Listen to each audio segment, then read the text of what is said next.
¿Te ha pasado que por mucho que te esfuerzas en alcanzar un objetivo no lo consigues? ¿Que por mucho tiempo y trabajo que inviertes los resultados nunca son aquello que esperabas? Es más, ¿te ha pasado alguna vez que debido a todo esto has sentido que no valías y que habías fracasado? Pues bien, presta mucha atención en los próximos minutos porque te voy a explicar por qué no deberías sentirte así y cuál es la mejor forma de alcanzar cualquier objetivo que te propongas. Actualmente vivimos en una sociedad súper competitiva, donde se premia el éxito pero se castiga el error, donde si lo intentas la gente se ríe de ti, pero si no haces nada nadie te presta atención. Y realmente esto es muy paradójico, ¿no? Porque ¿cómo vas a aprender si no es fallando y rectificando constantemente? Pues bien, en este contexto seguro que has tenido la oportunidad de escuchar comentarios o incluso recibir comentarios de este tipo. Es imposible que consigas ser el mejor de clase. Es imposible que seas el comercial que más ventas haga en esta empresa. No tienes el potencial que hay que tener. Por mucho que lo intentes, nunca lo conseguirás. Y aunque parezca una tontería, cuando alguien proyecta estas ideas o creencias sobre ti, puede llegar a limitarte y a detener tu crecimiento. Y esto se debe a lo que en psicología llamamos efecto Pigmalión. Y antes de comentarte cómo puedes sacar el máximo beneficio de este efecto, déjame contarte cuál es su origen. Cuenta la leyenda que en la antigua Grecia, concretamente en la isla de Chipre, existía un dios conocido como Pigmalión. Pasaban los años y Pigmalión cada vez estaba más desesperado porque no encontraba la mujer de sus sueños. Bueno, realmente sí que encontraba mujeres, pero según él, ninguna estaba a la altura. Esa mujer no aparecía y frente a esta situación Pigmalión decidió no casarse nunca más. Con el paso de los años y viendo que tenía gran parte del día disponible para él, decidió empezarse a dedicar a hacer esculturas. Y sí, podría haber dedicado su tiempo a cualquier otro hobby, pero no, él concretamente quiso hacer esculturas. Y realmente, aunque él no lo decía, aún seguía con la idea de encontrar a la mujer perfecta. Es por eso que creó una escultura que cumplía perfectamente con todas las características que él pedía en una mujer. Es decir, creó a su mujer perfecta en forma de escultura. Y el resultado, hay que decirlo, fue una obra de altísimo realismo. Escultura a la que llamaría Galatea. De hecho, la escultura era tan perfecta que se dice que el propio Pigmalión se llegó a enamorar de ella. La trataba como si fuera una mujer de verdad, le dedicaba su tiempo y todo su cariño. Cuando llegaron las fiestas de Afrodita, lo normal era hacer una ofrenda a esta diosa. Cuando Pigmalión hizo la suya, deseó con tantísima fuerza que esa mujer se convirtiera en realidad que cuando llegó a su casa, adivina qué pasó. Pues bien, que la estaba esperando en la puerta de su casa. Y como cualquier otra historia de amor, acabaron viviendo felices para siempre. Y te estarás preguntando, muy bien Luca, pero ¿por qué me cuentas todo esto? Pues porque muchos años más tarde, concretamente en 1968, los psicólogos Robert Rosenthal y Leonard Jacobson decidieron hacer un experimento en el campo de la educación. Ellos se preguntaban, de la misma forma que Pigmalión pensó que su escultura era real, que incluso llegó a actuar así y que finalmente se acabó convirtiendo en realidad, si nosotros pensáramos que determinados alumnos son excelentes y actuáramos como tal, ¿pasaría lo mismo? Pues dicho y hecho, los psicólogos escogieron una escuela determinada al inicio del año escolar. Decidieron pasar unos test de inteligencia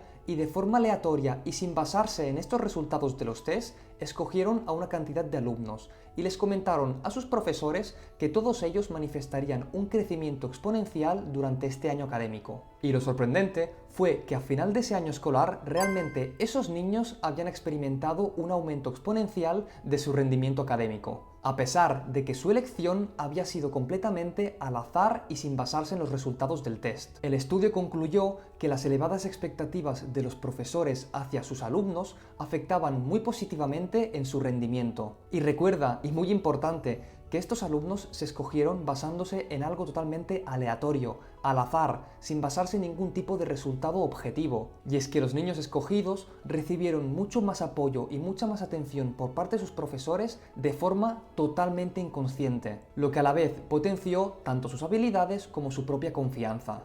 En definitiva, se demostró que el efecto Pigmalión sí que existe, que es realidad y que además ejerce un poder muy importante en el comportamiento de las personas. Y lógicamente, de la misma forma que proyectar expectativas y creencias positivas sobre alguien aumenta su rendimiento, lo mismo pasará, pero a la inversa, cuando éstas sean negativas. Así pues, se usa el término efecto golem para referirse a las consecuencias negativas que surgen de las bajas expectativas que se tienen sobre una persona. Y es que cuando alguien que tiene cierto poder o influencia sobre ti, como podrían ser tu padre, tu jefe o incluso tu profesor, tienen bajas expectativas sobre ti, lo acabará manifestando tanto en sus interacciones contigo como en la cantidad de oportunidades que te vayan a ofrecer. Estas actitudes y comportamientos, a menudo sutiles pero perceptibles, pueden ser internalizados por la persona en cuestión, llevándola a creer que es menos capaz o competente de lo que realmente es. Y es que tal y como te comentaba al principio del vídeo, comentarios como "no sirves para estudiar", "nunca estarás a la altura", "tu compañero siempre será mucho más listo que tú", y es que todos ellos pueden llegar a tener un efecto muy negativo. Y llegados a este punto, será muy importante ser consciente de dos aspectos. Lo primero es que el origen del efecto Pigmalión y el efecto Golem siempre son expectativas de una tercera persona sobre ti. Es por eso que cuando estas expectativas sean negativas, deberás de ser capaz de distinguir entre lo que esa persona piensa sobre ti y lo que tú realmente eres. Y nunca dejes engañarte por sus ideas y creencias sobre ti. Porque de hecho, la mayor parte de las veces será más bien el expresar pensamientos, creencias y expectativas que tiene esa persona hacia él mismo, pero que lo proyecta hacia ti. Y en segundo lugar, y mucho más importante, recuerda que estos dos efectos también se podrán aplicar sobre uno mismo. Es decir, nuestros propios pensamientos y creencias podrán llegar a limitarnos a nosotros mismos, lo que vendría a ser una profecía autocumplida. Y de aquí la importancia de saber automotivarte constantemente y de ser capaz de hablarte a ti mismo con buenas palabras. Y de hecho, por muy lógico que parezca, nadie pasa más tiempo contigo mismo que tú. Si tú no te comprendes, no te permites fallar, aprender y ser tu mejor versión, ¿quién lo hará? Que alguna vez no obtengas el resultado esperado, sea en los estudios o en el trabajo, no es excusa para sentirte que no vales o que no eres lo suficientemente inteligente. Porque de hecho, ¿alguna vez te has preguntado qué se entiende por inteligencia? Aunque generalmente se ha dicho que la persona más inteligente es aquella que tiene un cociente intelectual más elevado, déjame decirte que la realidad no es así. Tal y como comenta el psicólogo Howard Gardner, existen diferentes tipos de inteligencia muy bien definidas. El origen de su teoría es que en su época se dio cuenta que muchas personas, a pesar de obtener excelentes calificaciones académicas, presentaban problemas importantes para relacionarse con otras personas o para manejar otras facetas de su vida. Este descubrimiento lo llevó a concluir que el término de inteligencia estaba equivocado, ya que no se podía ni medir objetivamente la inteligencia ni ser inteligente de una sola forma. Y de hecho, Howard Gardner define la inteligencia como un conjunto de capacidades cognitivas independientes y relacionadas entre sí, que a la vez permiten a las personas resolver problemas, crear productos valiosos en la cultura y destacar en diferentes áreas de la vida. Así pues, el psicólogo comenta que existen las siguientes inteligencias. En primer lugar, la inteligencia lingüística. Es la capacidad de usar el lenguaje en todas sus modalidades y expresiones. En segundo lugar, la inteligencia lógico-matemática. Es la capacidad de resolver cálculos matemáticos y de usar el razonamiento lógico. Básicamente sería aquella que durante muchísimos años se ha entendido como inteligencia en general. En tercer lugar, la inteligencia corporal kinestésica. Es la capacidad de manifestar tus ideas y tus sentimientos con tu propio cuerpo. Son especialmente brillantes en este tipo de inteligencia, por ejemplo, los bailarines, actores, deportistas e incluso cirujanos. En cuarto lugar, la inteligencia espacial. Es la capacidad para percibir el entorno visual y espacial y poder actuar sobre él. En esta inteligencia destacan los ajedrecistas y los profesionales de las artes visuales, como podrían ser pintores, diseñadores e incluso escultores. Así como los taxistas, que deben contar con un mapa mental sobre la ciudad muy específico para poder conducir a través de sus calles. En quinto lugar, la inteligencia intrapersonal. Es la capacidad para desarrollar un conocimiento profundo sobre uno mismo. En sexto lugar, la inteligencia interpersonal. Es la capacidad para interactuar con tu entorno, basándose en la empatía y las convenciones sociales. En séptimo lugar, encontramos la inteligencia musical.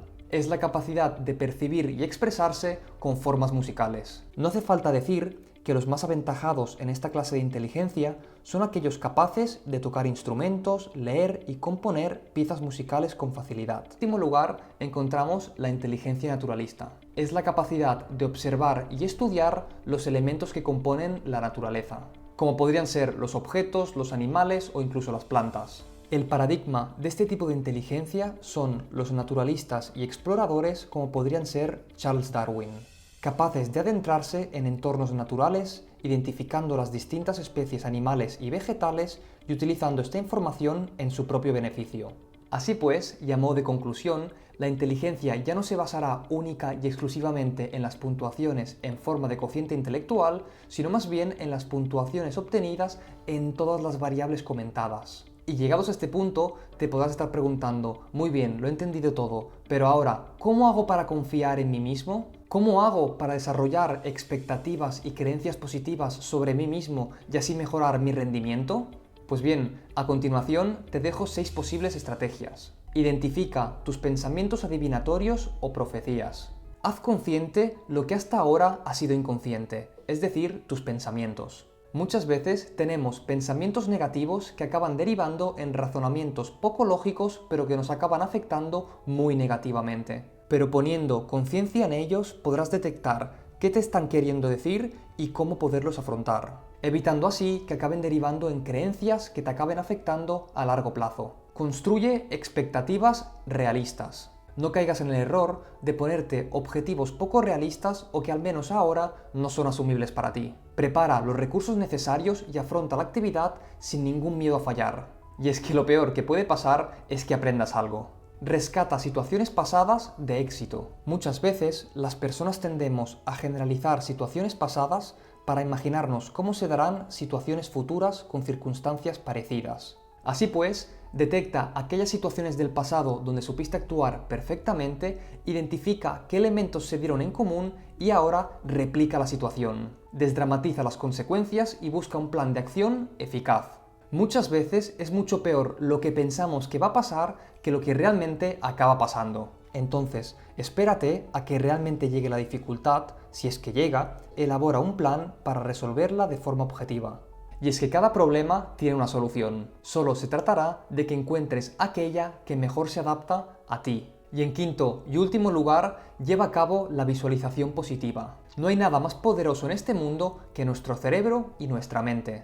Tal y como te explico en el vídeo que te dejo aquí arriba, muchas veces el hecho de imaginarse llevando a cabo una situación tiene efectos prácticamente idénticos a realmente llevar a cabo esa acción. Así pues, empieza a meditar, concéntrate y focalízate en las fortalezas que te definen. Porque si te lo crees y confías en ti, de la misma forma que Pigmalión consiguió a la mujer de sus sueños, tú podrás alcanzar absolutamente todo lo que te propongas. Y hasta aquí el vídeo de hoy. Me gustaría agradecerte el tiempo invertido y que me dejes aquí en comentarios si conocías el efecto Pigmalión y los diferentes tipos de inteligencia que actualmente existen.